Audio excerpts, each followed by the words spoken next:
2.5 years ago, I purchased this kayak, the Vibe Seaghost 110. Today we're going to walk through some of the pros, cons, and modifications that I have made since then. Let's talk about something that I feel like gets neglected on other kayak reviews, and that is transportability. So this kayak is by no means a throw and go kayak. You're gonna need a nice kayak cart.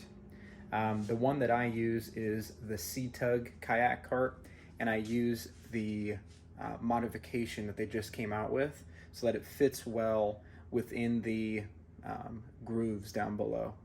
Now, although it is not a throw and go kayak, it is very car toppable. Something to keep in mind with car topping a boat, it's not always about picking up the boat, but it's about having grab points available that will assist you as you're sliding the boat up the car here. I have added in a handle. This handle helps me get two hands on the front of the boat as I am putting the nose onto the car. Then if you move back here, I've added another handle. This handle allows me to really leverage the boat up onto the car so that I can grab from behind and lever it up onto the car. Although I have a kayak cart and I use it to transport in and out of my garage, or if I am moving in long distances over pavement, most of the time I'm actually dragging my kayak. So if I'm going to be going over grass, dirt, or if it's a short little trek over to the ramp or wherever I'm launching, I'm just going to drag the kayak. All right, let's talk about the stability of the Seaghost 110. So when talking about stability, you need to keep some things in mind. There is primary stability and there is secondary stability.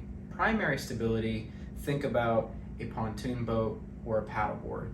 You're not going to move side to side even when you stand, okay?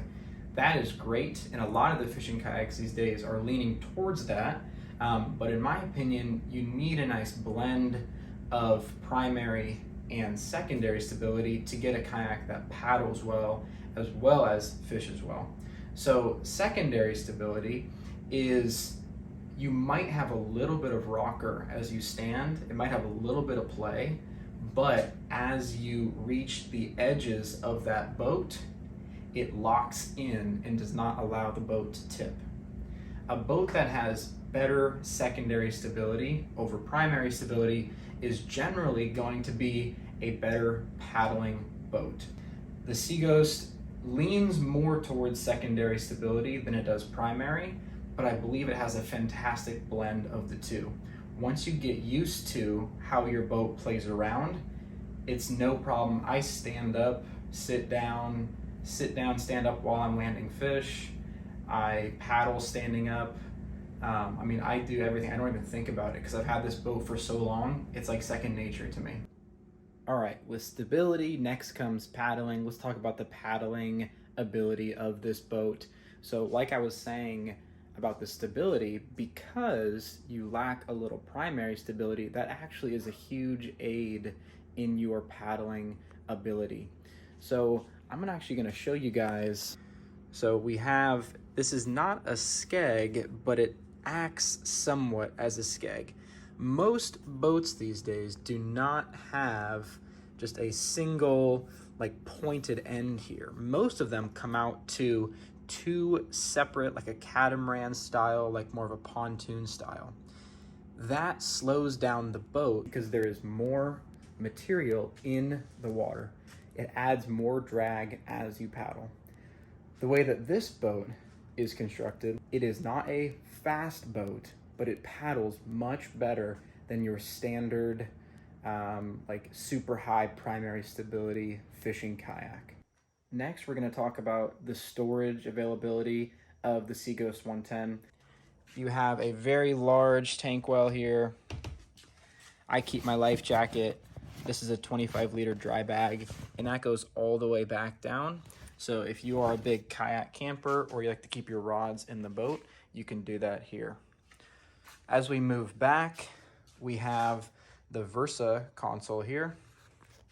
This allows you to hold stuff in between where your feet sit. I keep a battery for my fish finder in here. I keep my battery here. I keep my scale and a bunch of leader line. So when I'm on the water, I can just quickly tie a new leader without having to get back into my tackle boxes. We've got a little 6-inch hatch right here. Here I'll just keep some sun gloves or whatever I want to keep dry. And then obviously you have a nice tank well here. This fits a 13 by 16 Blackpack Pro, which is what I have. Fits it perfectly. Overall, I would recommend this kayak to someone who is an advanced angler but does not want to motorize their kayak. If you're going to be more of a paddling fisherman, this is the perfect boat for you. If you're planning on motorizing it from the time you get it, there are much better options out there that make installing like a Torpedo or a Newport much easier. But if you intend on keeping it a paddle only boat and you want something that you can stand and fish in, has a ton of storage, is very customizable, and you can add all the fishing accessories you want, this is the boat for you. I hope you guys enjoyed the video. Please leave a like, please subscribe to the channel, and I'll see you guys in the next one.